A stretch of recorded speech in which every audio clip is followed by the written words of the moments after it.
Evangelho de Jesus, segundo escreveu Mateus capítulo 14, versículo 22, Jesus vai dar uma ordem para os seus discípulos a entrar dentro da embarcação com o intuito de atravessarem para o outro lado. Jesus não pede, Jesus não negocia. Jesus, ele simplesmente ordena, e esta ordem de Jesus está do modo imperativo. E também traduzido para o grego, o termo anagikazo, que significa compelir força. Ou seja, Jesus determina com que os seus discípulos entrem dentro da embarcação e atravessem para o outro lado. Enquanto os discípulos entram dentro da embarcação, Jesus despede a multidão a fim de subir ao monte com o propósito de ficar a sós com o Pai em oração. E o texto diz que, tendo os discípulos chegado no meio do mar, eles vão ser açoitados pelas ondas porque o vento lhes era ao contrário. O tempo fecha, o vento sopra e as águas se agitam. E o estado físico da água vai ser modificado por ações externas. Ou seja, que ganho temos? Esses discípulos que obedeceram a ordem de Jesus agora estão dentro da tempestade. Mas o texto não termina, a história não termina assim. A Bíblia diz que Jesus, ele vai em direção aos discípulos, caminhando sobre as águas agitadas. Os discípulos atemorizados, olhando para Jesus, vão dizer, é um fantasma. Jesus vai liberar uma palavra dizendo para os discípulos que estão em crise: tende bom ânimo, não temais, sou eu. Ou seja, nessa palavra aqui eu quero liberar sobre a tua vida, que no meio da sua tempestade, a primeira coisa que você precisa ter é ânimo. Porque sem ânimo você não vence as tempestades da vida. Sem ânimo você não consegue vencer as tribulações da vida. Sem ânimo você não consegue vencer os processos da vida. O propósito da tempestade é desestabilizar quem recebeu uma palavra de direção. Esses discípulos estão em crise, eles estão no momento de adversidade, mas eles receberam uma palavra na beira da praia. Só que eu aprendo com Deus e com Cristo que ninguém chega do outro lado sem antes ver o tempo fechar, o vento soprar e as águas se agitarem. Você precisa entender que esse vento, esse mar agitado, esse tempo fechado faz parte da travessia. Ninguém chega do outro lado na caminhada com Deus de paraquedas. Ninguém chega em lugar nenhum na caminhada com Deus vindo por cima. Aleluia! Eu tenho uma palavra para liberar sobre a tua vida. O vento, a tempestade, o mar agitado faz parte do propósito de Deus. Porque tem coisas que na beira da praia ele não vai te revelar. É necessário você acatar a ordem de Jesus, entrar dentro da embarcação e ir para o meio do mar, porque quando se trata de meio do mar, fala-se da metade da trajetória, que falta, na verdade, mais uma metade para você chegar até o lugar do propósito. Meio, sempre acontece algo. Na metade, sempre acontece alguma coisa para desestabilizar. Porque é esse o propósito da tempestade, desestabilizar quem recebeu uma palavra de ordem, quem está debaixo de propósito e de direção. Só que eu aprendi uma verdade, que a minha vida de propósito me fará chegar no lugar desejado. Você não está no mar à deriva, você está no mar, ainda que esteja passando por uma tempestade, ainda que esteja vivenciando o tempo fechado, ainda que as águas estejam agitadas.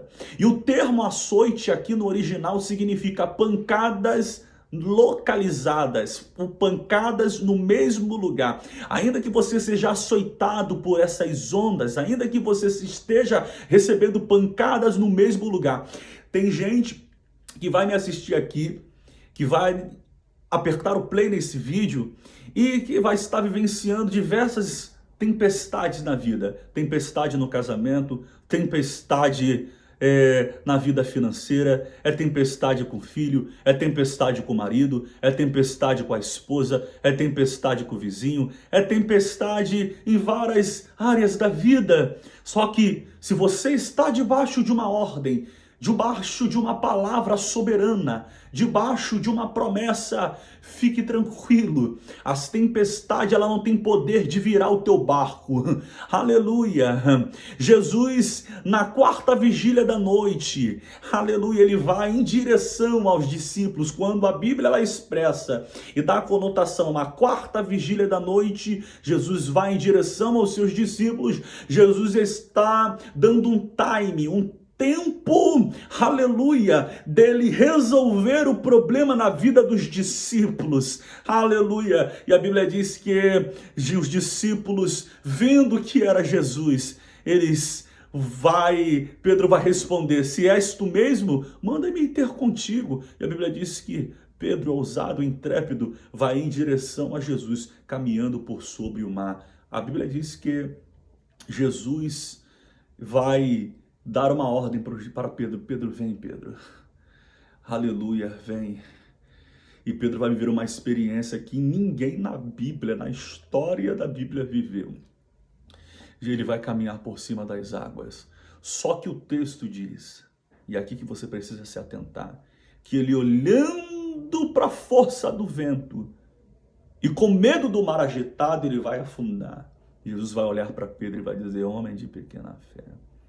E Pedro vai dizer: Senhor, socorre-me. Existem muitas pessoas que olham para esse texto com um olhar crítico, dizendo: poxa, mas Pedro caminhou por sobre as águas, mas olhou para a força do vento, olhou para o mar agitado e teve medo. Pedro, ele se parece muitas das vezes com a gente, ser humano.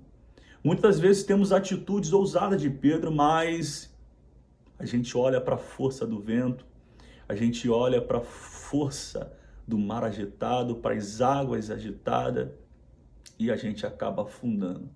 Não afundamos porque somos covardes. Afundamos porque muitas das vezes, no meio do processo da caminhada até o milagre, temos medo. Porque o medo, biologicamente, é uma defesa do corpo. Deus, ele entende o teu medo e ele se humaniza também com o seu medo. Ele sabe que você é de carne e osso.